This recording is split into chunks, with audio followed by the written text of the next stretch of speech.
So match day 26 of the Bundesliga wasn't exactly a classic. A lot of the games were really boring and low scoring. But obviously it's time to look back at everything that happened.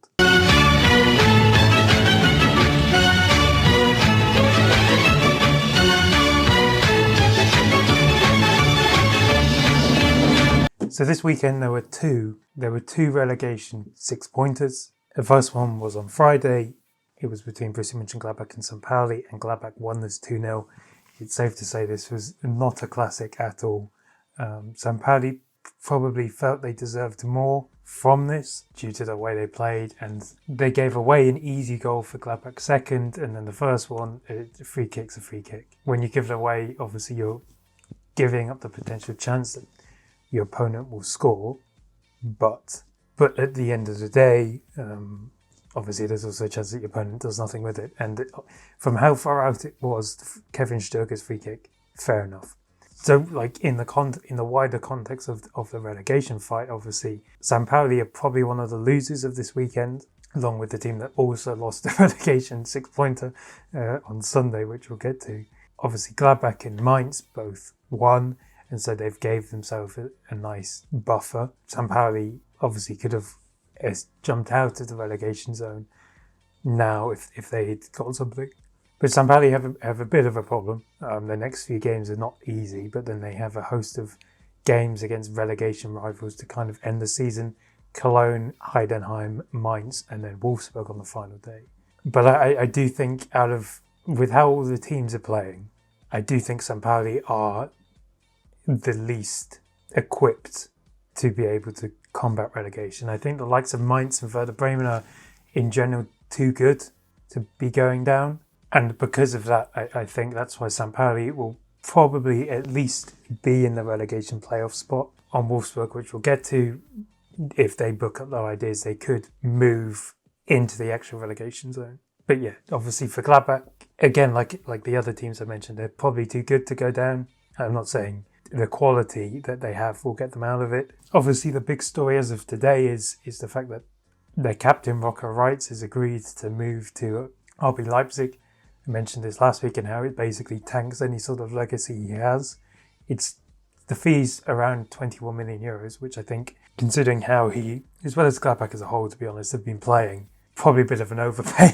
And as I said before, I don't see why he would start at RB Leipzig, especially when you consider the quality that they have at their disposal around them.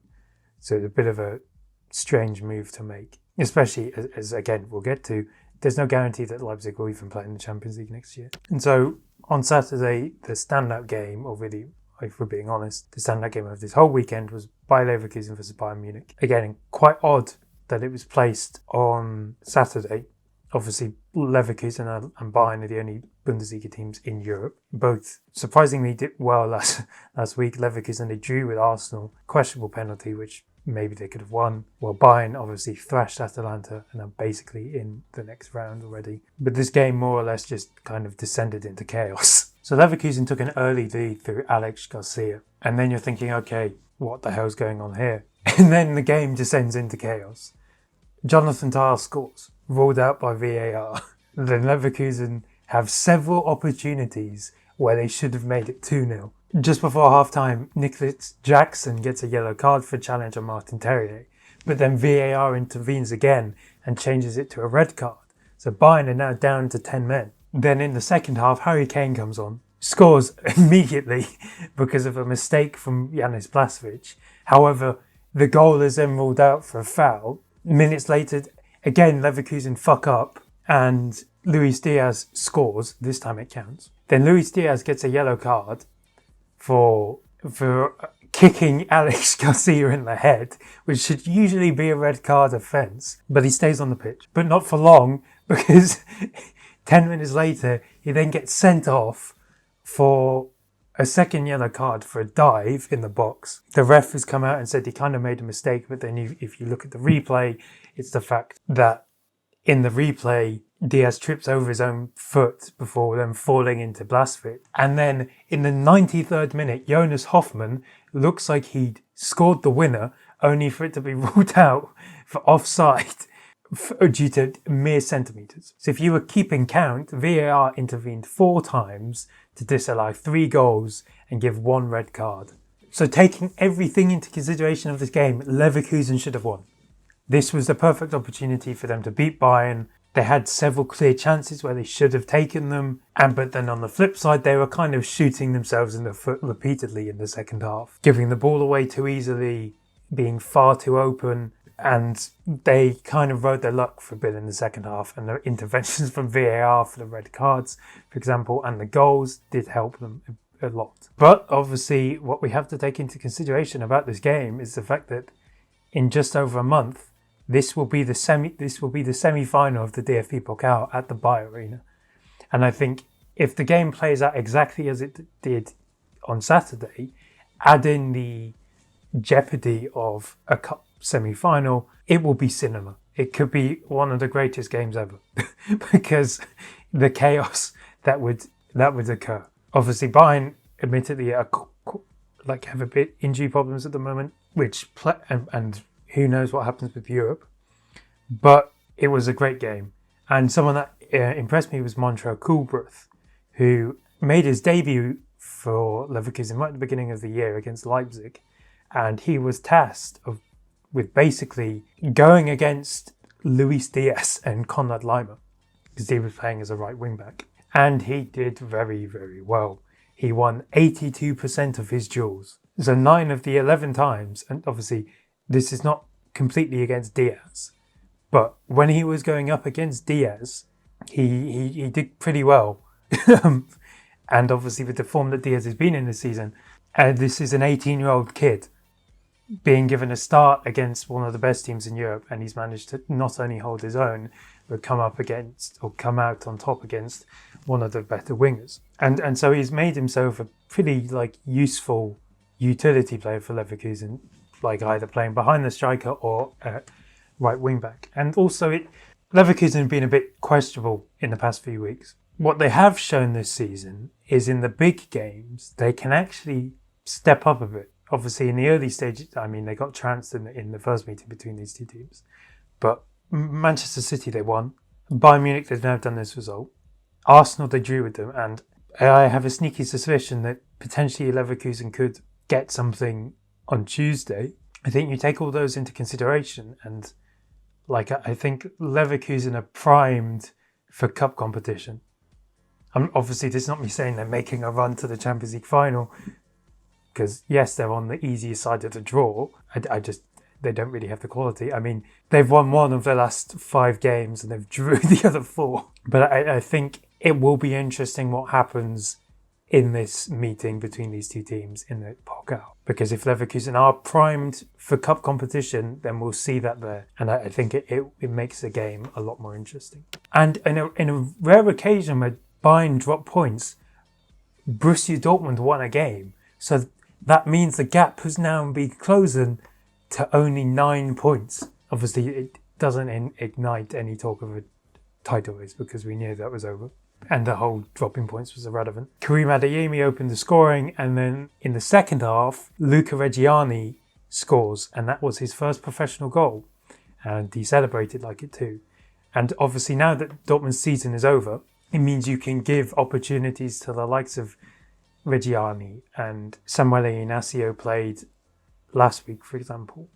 You can give opportunities to these players, and it's now a bit of you can take these risks, you can play these young players, you can give them game time because you are quite comfortably within the top 4. There's 11 points between you and 5th. So you have a comfortable gap to play around with. There's only 8 games left, so you can quite easily play around with things, give these opportunities to these players, and hoping that, it gives them the game time, the experience they need, and so then next season, when you go again, you either don't have to replace the likes of Niklas Süle, who will leave, you've already got that in-house replacement, and then there's the likes of Filippo Mane too, whose injuries have kind of allowed Reggiani to come through, but I imagine when Mane's back, he will also get his chance. Because obviously, if we're being honest, who is the last Dortmund Academy player to come through?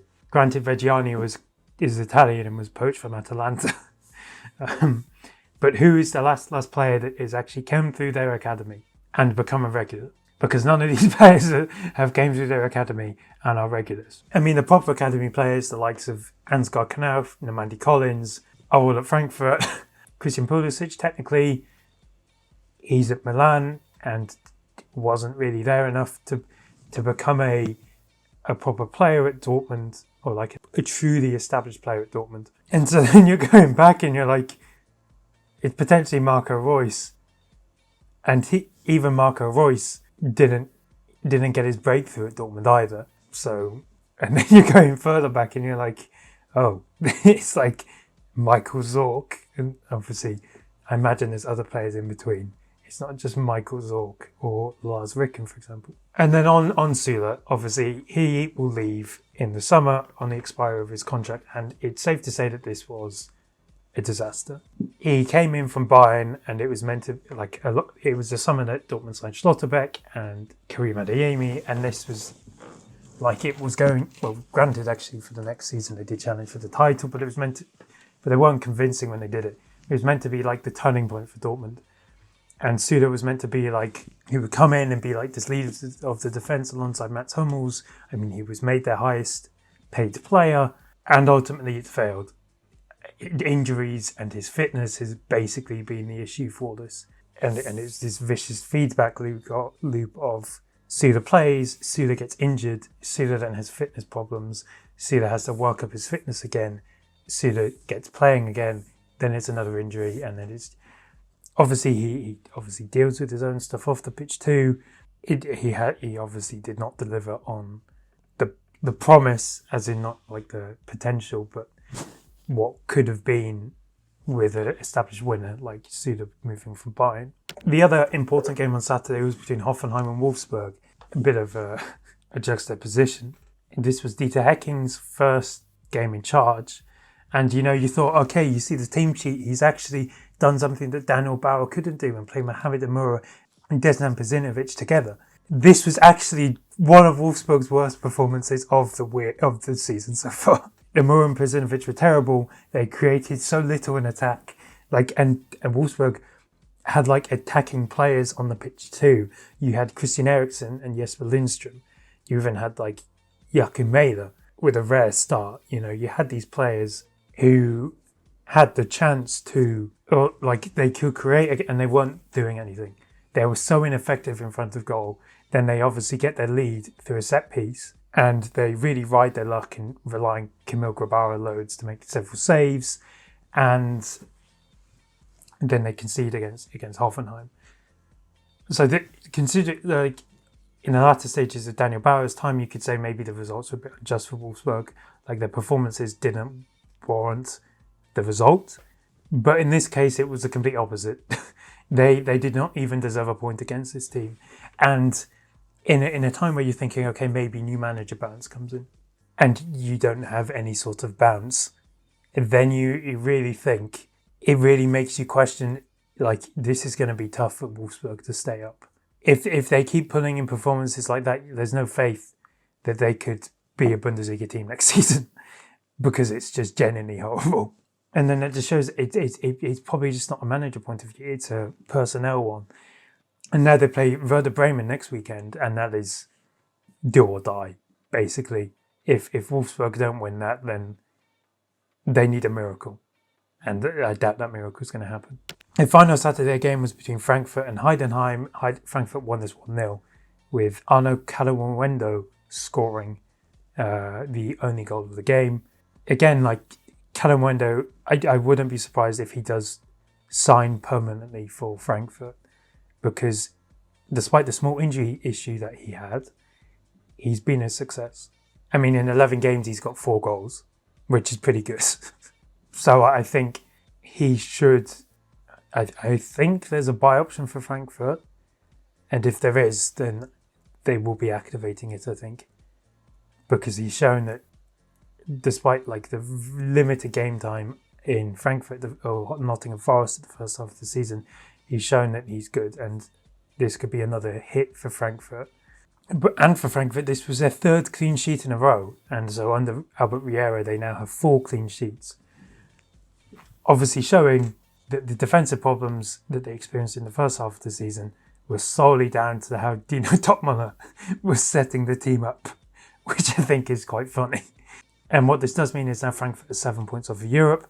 However, with them being in 7th and all the teams in the DFB Pokal semi-finals except Freiburg are in the top 5, it's entirely possible that 7th, I mean, it's a 75% chance that 7th will become a Champions League spot. It will become a European spot. Obviously, if Germany get the extra spot, then 8th could also be an extra European spot. The late Saturday game, the less they said about it, the better. It was between the two promoted sides, Cologne and Hamburg. It ended 1-1. Not a lot happened. Fabio Vieira scored a great first goal. It was a chip, and then Saido Mala scored just before half-time. And then, speaking of lone players, Jakub Kaminski has been one of Cologne's better players this season. He is a bit of like a Swiss Army knife and is basically being used throughout the pitch. And since he's actually moved into a more central role, he has kind of flourished a bit more. Whether he goes back to Wolfsburg when they're in the Zweite Bundesliga, who knows? Then on Sunday, the other relegation 6-pointer was between Bremen and Mainz. Mainz won this 2-0. Again, like as I mentioned earlier with St. Pauli, Bremen or Mainz now have a buffer, while Bremen, they still are 1 point clear of St. Pauli. And as I said, I think Bremen have shown enough that they should have a chance to stay up. The only problem for Bremen is it will get a bit tough when they play the likes of Stuttgart, Hoffenheim, Leipzig and Dortmund. But I think Bremen have shown enough that they should stay up too, and they should be good enough. Then Freiburg, they lost 1-0 to Union Berlin. It was a very late goal, and so they kind of lose touch. With Frankfurt and the chase for Europe. Obviously, as I said, Freiburg's destiny really is kind of in their own hands. Like, you could finish 8th but still be in Europe, but you kind of need Freiburg to do well, and they need to do well in the Europa League. So then it improves the coefficient. And then if it improves the coefficient, then the chances increase of Germany getting the 5th spot, and then in the Champions League, and then it's a knockdown effect. And then 8th will become at least a Conference League spot if Freiburg also do not win the DFB Pokal. But then if they win the Pokal, then obviously then they're in the Europa League. And at the end of the day, you'll prefer winning the Pokal than finishing 8th. You also prefer to win the Europa League. Then finally, the game, or the weekend rounded up with a top 4 clash, or a race for the top 4 clash between Stuttgart and Leipzig. This ended 1-0 for Stuttgart. Again, like 7:30 on a Sunday, worst kickoff time imaginable. Like, no one cares. It's such a pointless spot. And like, what the hell are we doing? Dennis Undav scored again. As I said last week, like, he should be Germany's starter. Like, from form, there's no one better. And if you don't start him, then it's highly questionable. What the hell are you doing? Leipzig did have plenty of chances to score. They were lucky, like there was a side forward chance which hit or Nubel parried and hit the post, etc. But they also just generally quite sloppy in defence. And so they now have allowed Stuttgart to give themselves a 3-point gap over Leipzig. As I said, in the race for 4th, but again, 5th could become a Champions League spot. So then at the end of the day, does it really matter? But yeah, so on the table, at the moment, as I said, Bayern are 1st, Dortmund are 2nd, Hoffenheim is still 3rd on 50 points, as are Stuttgart. As I did tell a lie then, Leipzig are actually 5th on 47 points, while Leverkusen are 6th on 45. And at the bottom, Heidenheim dead last again, 7 points behind the Wolfsburg. I think it's safe, with 8 games remaining, they will be relegated. Huge if true. Then Wolfsburg are on 21 points, St. Pauli on 24, then 15th and 14th are Werder Bremen and Cologne on 25, and then Mainz are on 27. Next weekend, big relegation game, and big in the context of everything else, as it's Cologne versus Borussia Mönchengladbach. That is the standout game of everything, and because not only the relegation permutations, but it's the Rhine Derby. Then you have the El Plastico in the chase for Europe with Leipzig against Hoffenheim. Bayern play Union, Borussia Dortmund against Hamburg, and then obviously, as I mentioned earlier, Wolfsburg play Werder Bremen. And obviously it's a big week in Europe too, because I think Obviously, Bayern are basically through. Then the likes of Stuttgart, Freiburg, Mainz, and Bayer Leverkusen, all is still up to play for, more or less. So let me know what you think about the weekend or everything that happened. Your thoughts down below.